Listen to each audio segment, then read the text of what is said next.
నమస్కారం rithus.com C tutorial కి మీకు స్వాగతం. ఈ ట్యుటోరియల్ లో మనం ఇఫ్ కండిషన్ గురించి డీటెయిల్ గా తెలుసుకుందాము. ఈ ట్యుటోరియల్ నుంచి నేను కొన్ని మార్పులు చేశాను. ఒకటి స్క్రీన్ కలర్స్ అన్ని మార్చాను మీకు ఇంకా క్లియర్ గా కనిపించేందుకు. ఇంకొకటి స్క్రీన్ అలైన్మెంట్ కూడా మార్చాను. ఇప్పుడు మీకు టోటల్ కోడ్ వచ్చేసి ఫుల్ స్క్రీన్ లో కనిపిస్తుంది. ఈ మార్పులు మీకు నచ్చినట్టయితే లైక్ చేయడం ద్వారానో కమెంట్ చేయడం ద్వారానో మాకు తెలియజేయండి. ఇప్పుడు మీరు చూస్తున్నది ఒక సింపుల్ ఫంక్షన్. ఒక చిన్న ఫంక్షన్ మనము వాయిడ్ సబ్స్క్రైబ్ అనేది డిక్లేర్ చేసాం అనమాట. ఇది ఫంక్షన్ యొక్క డిక్లరేషన్. అండ్ ఇప్పుడు ఆ ఫంక్షన్ని మనం ఇక్కడ డెఫినేషన్ కూడా ఇచ్చామన్నమాట.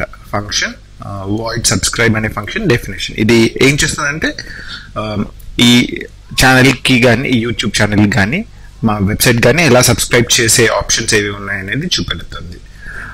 ఈ ఆప్షన్స్ వచ్చేసి ఇప్పుడు ప్రోగ్రామ్ ఇంకా ఎక్కడ కాల్ చేయలేదు మెయిన్ నుంచి. సో ఇది రన్ చేస్తే అసలు ఇప్పుడు రన్ చేస్తే వచ్చిన అవుట్పుట్ మీరు చూసారంటే అసలు ఏమీ లేదు. ఎందుకంటే ఇంకా లైక్ మెయిన్ నుంచి ఆ ఫంక్షన్ కాల్ చేయలేదు. ఇప్పుడు మెయిన్ నుంచి ఆ ఫంక్షన్ కాల్ చేద్దాం. సబ్స్క్రైబ్ ఇప్పుడు రన్ చేశానంటే ఏమవుతుందో చూద్దాం.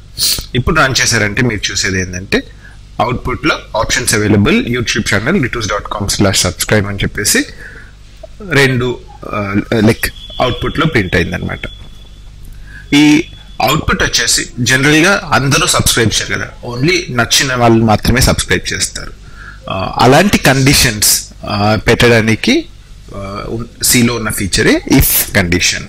మీరు only if condition is satisfied, ఒక పర్టికులర్ కండిషన్ ఏదైతే ఉందో అది సాటిస్ఫై అయితేనే ఈ లైన్ ఆఫ్ కోడ్ ఎగ్జిక్యూట్ చేయాలి అనేదే ఇఫ్ కండిషన్ అనమాట. ఇప్పుడు ఒక ఎగ్జాంపుల్ చూద్దాం మనము. నేను ఒక లైక్ ఈజ్ ఈక్వల్ టు 0 అని చెప్పాను. దాని తర్వాత ఇఫ్ లైక్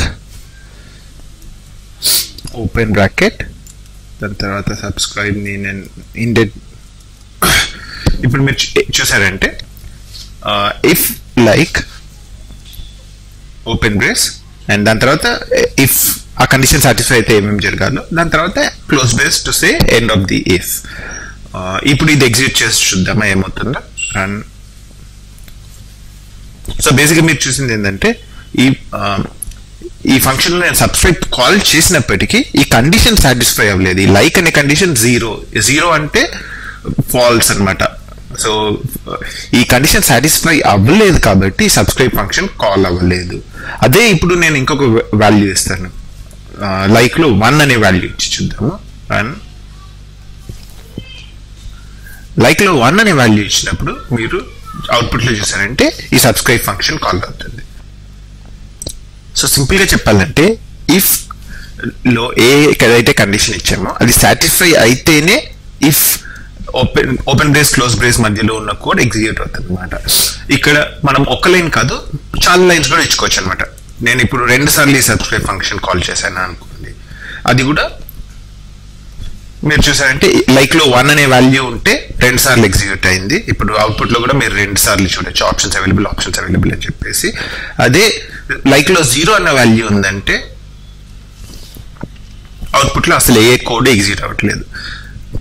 బేసిక్గా సి ఎలా వర్క్ అవుతుందంటే ఏదైనా కండిషన్ అంటే ఇప్పుడు ఇఫ్ బ్రాకెట్స్ మధ్యలో ఉన్నది కండిషన్. సో ఇక్కడ లైక్ అనేది కండిషన్. ఆ కండిషన్ యొక్క రిజల్ట్ వచ్చేసి నాన్ జీరో వాల్యూ, 0 కాకుండా వేరే ఏ వాల్యూ అయినా దాన్ని ట్రూగా అస్యూమ్ చేసుకుంటుంది అనమాట. ఇప్పుడు నేను 0 అనే వాల్యూ దానికి ఇచ్చానంటే అది ఫాల్స్ గా అస్యూమ్ చేస్తుంది. ఇప్పుడు లైక్ అనే దాంట్లో 0 అనే వాల్యూ ఉందంటే అది ఫాల్స్ గా ట్రీట్ అవుతుంది. లైక్ అనే దాంట్లో 0 కాకుండా ఏ వాల్యూ, ఈవెన్ నెగటివ్ వాల్యూ అయినా సరే పాజిటివ్ వాల్యూ అయినా సరే, లెట్స్ సే ఇప్పుడు ఇక్కడ నేను -1 అని ఇచ్చినా సరే లైక్ లో రన్ చేశానంటే ఈ ప్రోగ్రామ్ మీరు చూసారంటే ఇఫ్ లో ఉన్న కోడ్ ఎగ్జిక్యూట్ అవుతుంది. మనము డీబగ్ చేసి చూద్దామా. లైక్ లో -1 అనే వాల్యూ ఇఫ్ లైక్ అనే కండిషన్ మీరు చూసారు ఏదైతే ఉందో అది ట్రూ అనే వాల్యుయేట్ అయింది. దానికని ఇఫ్ లోపలికి వెళ్ళింది అనమాట. ఇఫ్ లోపలికి వెళ్ళి ఇఫ్ లో ఉన్న కోడ్ ఎగ్జిక్యూట్ అవుతుంది. సో ఇఫ్ లో ఉన్న కోడ్ ఎగ్జిక్యూట్ అయింది అనమాట. అలాగే లైక్ లో 1 అనే వాల్యూ ఇచ్చినా సరే 2 అనే, సో ఏదైనా నాన్ జీరో వాల్యూ ఇచ్చారంటే ఇఫ్ లో కండిషన్ ట్రూ అవుతుంది, ఆ కోడ్ ఎగ్జిక్యూట్ అవుతుంది. జీరో వాల్యూ అని ఇచ్చారంటే లైక్ ఇఫ్ లో ఉన్న కోడ్ ఎగ్జిక్యూట్ అవ్వదు. సో ఇప్పుడు మనము కండిషన్ అంటే ఏంటి అని తెలుసుకున్నాం కదా. ఇఫ్ లో ఉన్న కండిషన్ వచ్చేసి if it evaluates to non zero value then it's treated as true అన్నమాట. నెక్స్ట్ వచ్చేసి మనము ఇఫ్ లో ఇప్పుడు ఓపెన్ బ్రేసెస్ పెట్టేసి కోడ్ రాసాము. ఓపెన్ బ్రేసెస్ లేకుండా ఉంటే ఎలా ఎగ్జిక్యూట్ అవుతుందో మనం చూద్దాం. ఇప్పుడు నేను ఇఫ్ తర్వాత ఓపెన్ బ్రేసే ఇవ్వలేదన్నమాట, డైరెక్ట్ గా స్టేట్మెంట్ ఇచ్చాను సబ్స్క్రైబ్ అనేది. ఇప్పుడు మీరు చూసారంటే ఎలా ఎగ్జిక్యూట్ అవుతుందంటే లైక్ లో నేను ఫస్ట్ 1 అనే వాల్యూ ఇచ్చాను. సో ఎలా ఎగ్జిక్యూట్ అవుతుందో చూద్దామా. F8 clear screen like if like subscribe function call అవుతుంది, అవుట్పుట్ లో ప్రింట్ అయింది. మళ్ళీ సబ్స్క్రైబ్ ఫంక్షన్ కాల్ అవుతుంది. ఇప్పుడు లైక్ వాల్యూ వచ్చేసి 0 అని ఇచ్చామనుకోండి, ఏమవుతుందో చూద్దాము. F8 లైక్ లో 0 క్లియర్ స్క్రీన్. ఇఫ్ లైక్ మీరు చూసారంటే ఇఫ్ లైక్ లో ఉన్న స్టేట్మెంట్ ఎగ్జిక్యూట్ అవ్వలేదు, ఎందుకంటే లైక్ లో 0 వాల్యూ ఉంది. 0 వాల్యూ ఉంటే ఇఫ్ రిజల్ట్ వచ్చేసి ఫాల్స్. సో ఇఫ్ తర్వాత స్టేట్మెంట్ మాత్రమే ఎగ్జిక్యూట్ అవ్వలేదు. మీరు చూసారంటే డైరెక్ట్ గా సబ్స్క్రైబ్ ఇఫ్ తర్వాత ఉన్న ఫస్ట్ ఫంక్షన్ మాత్రమే ఎగ్జిక్యూట్ అవ్వలేదు.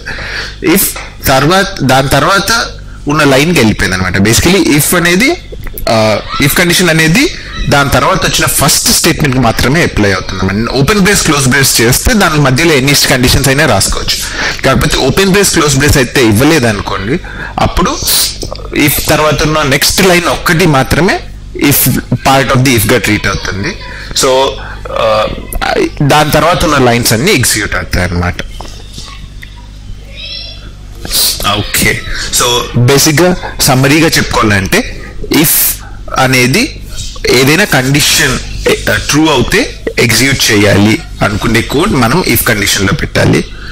జనరల్ గా మనం ఇఫ్ యూస్ చేసిన ప్రతిసారి open brace close brace use చేస్తాము. Open brace close brace use చేస్తే ఇఫ్ తర్వాత ఉన్న ఓపెన్ బ్రేస్ క్లోజ్ బ్రేస్ మధ్యలో ఉన్న కోడ్ అంతా it will be treated as part of ఆ ఇఫ్. సో ఆ కోడ్ వచ్చేసి ఎగ్జిక్యూట్ అవ్వదు అనమాట ఇఫ్ కండిషన్ సాటిస్ఫై అవ్వకపోతే. Open brace close brace use చేయకపోతే ఇఫ్ తర్వాత వచ్చిన ఫస్ట్ స్టేట్మెంట్ మాత్రమే ఇఫ్ స్టేట్మెంట్ కిందికి వస్తుంది అనమాట. సో ఆ ఇఫ్ కండిషన్ ఫాల్స్ అయితే ఆ స్టేట్మెంట్ మాత్రమే ఎగ్జిక్యూట్ కాదు, దాని తర్వాత ఉన్న స్టేట్మెంట్స్ అన్ని ఇఫ్ కండిషన్ ట్రూ అయినా ఫాల్స్ అయినా ఎగ్జిక్యూట్ అవుతాయి అనమాట. సో ఇది బేసిక్ ఇఫ్ గురించి ఇప్పుడు మనం తెలుసుకున్నాం కదా. నెక్స్ట్ పాఠంలో మనము ఇఫ్ ఎల్స్ గురించి తెలుసుకుందాము. Thanks for watching. ఈ వీడియో మీకు నచ్చితే మీరు ఈ ఛానల్కి సబ్స్క్రైబ్ చేసుకోండి, లేకపోతే మా వెబ్సైట్కి వెళ్ళేసి అక్కడ కూడా మీరు సబ్స్క్రైబ్ చేసుకోవచ్చు.